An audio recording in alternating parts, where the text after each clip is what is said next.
Assalamualaikum warahmatullahi wabarakatuh. Halo anak ibu semuanya. Hari ini kita akan mempelajari tentang tari kreasi.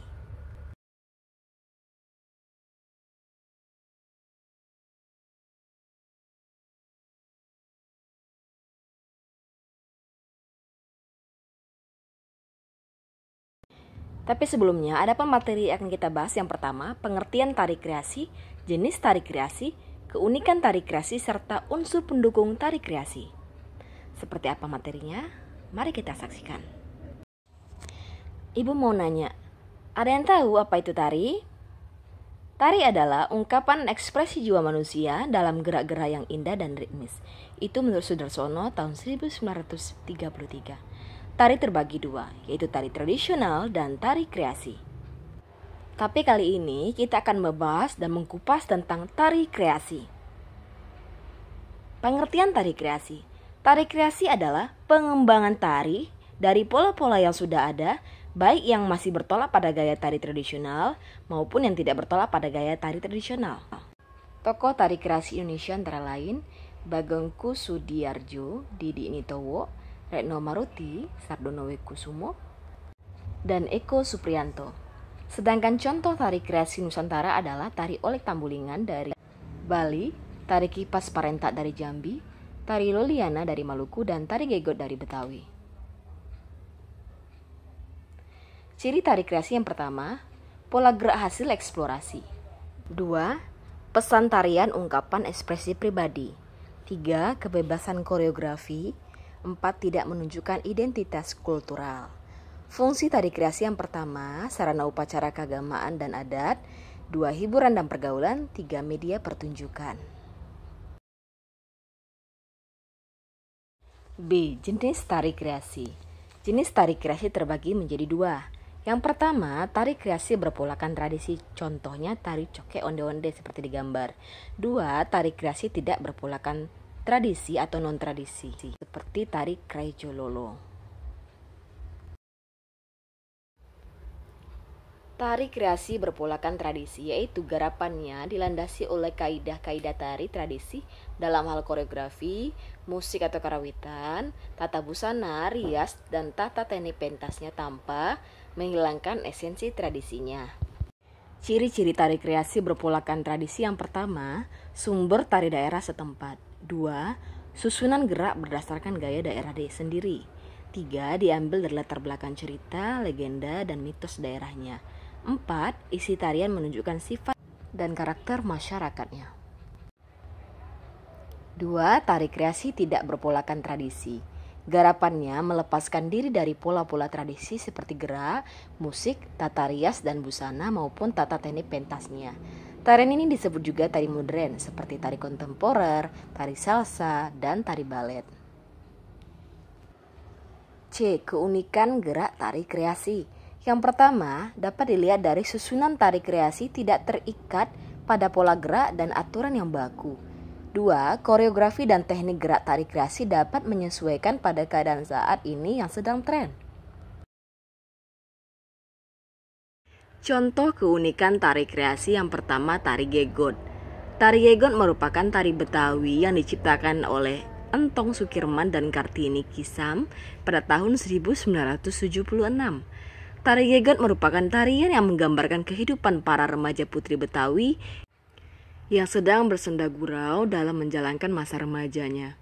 Canda dan tawa mewarnai kehidupannya. Ide garapan tarian ini berangkat dari karakter topeng, panji, dan jingga, di mana dua karakter tersebut mewakili kehidupan keseharian manusia. Dari dua karakter tersebut dapat disimpulkan menjadi bentuk tari pergaulan dan gerak canda yang dapat diartikan sebagai kebersamaan. Iringan tari Gegot adalah musik topeng Betawi, yaitu kendang, gong, kempul, kenong tiga, kenceng, kecrek, serta rebab. Tari Gegot adalah salah satu tari sebagai pertunjukan atau theatrical dance. Tari jenis ini adalah tari yang disusun sengaja untuk dipertontonkan. Oleh karena itu, dalam penyajiannya mengutamakan segi artistiknya, penggarapan koreografi yang baik, serta tema dan tujuan yang jelas. 2. Tari Ronggeng Blante. Tari Ronggeng Blante diciptakan pada tahun 1985 oleh Wiwi Widyastuti. Tari Ronggeng Blante merupakan tari kreasi baru yang diangkat dari teater Betawi, yaitu topeng Blante, di mana dalam memulai sebuah pertunjukan topeng, biasanya sebagai pembuka diawali dengan sebuah pertunjukan tari yang disebut Ronggeng Blante.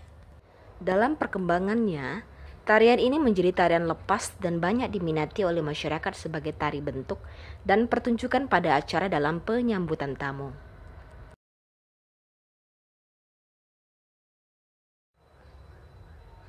Tiga, Tari Loliana adalah tari kreasi yang berasal dari Maluku. Pertunjukan tari Loliana berdasarkan pada tradisi masyarakat Kepulauan Teonila Serua. Tari Loliana berasal dari upacara panen lola sehingga disebut tari panen lola. Tari Loliana berasal dari kata lola, yaitu pekerjaan mengumpulkan hasil laut.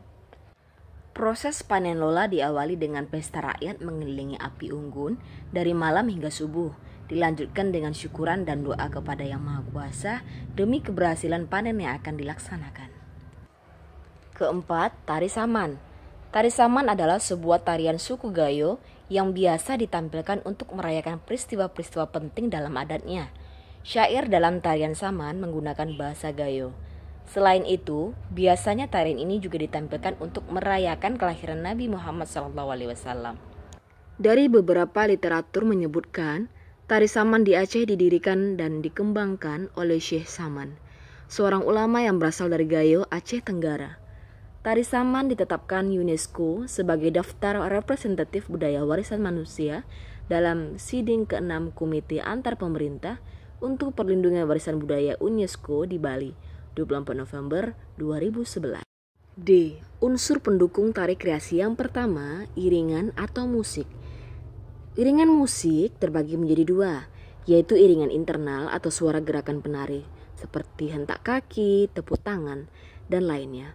Yang kedua, iringan eksternal, yaitu instrumen musik, nyanyian, atau syair penyanyi. Fungsi musik yang pertama sebagai pengiring tari, pemberi suasana, dan ilustrasi. Unsur pendukung yang kedua yaitu tata rias dan busana. Fungsinya, yang pertama, memperjelas tema tari. 2. Menghidupkan karakter penari. 3. Membantu ekspresi penari. 4. Nilai estetika dan etika. 3. Properti, alat yang digunakan untuk memperindah pertunjukan tari. 4. Tata lampu atau lighting, terbagi menjadi 2. 1. Lampu tradisional yang berasal dari sumber penerangan seperti petromax, obor, dan lain-lain. 2. Lampu modern hasil ciptaan manusia yang bersumber dari listrik. Ada spotlight, yaitu fokus pada satu titik, atau follow spotlight yang mengikuti kita, strip light, dan general light. Fungsi lampu yang pertama, menerangi pentas. 2. Menyinari pemain. 3. Memperkuat adegan dan suasana tarian.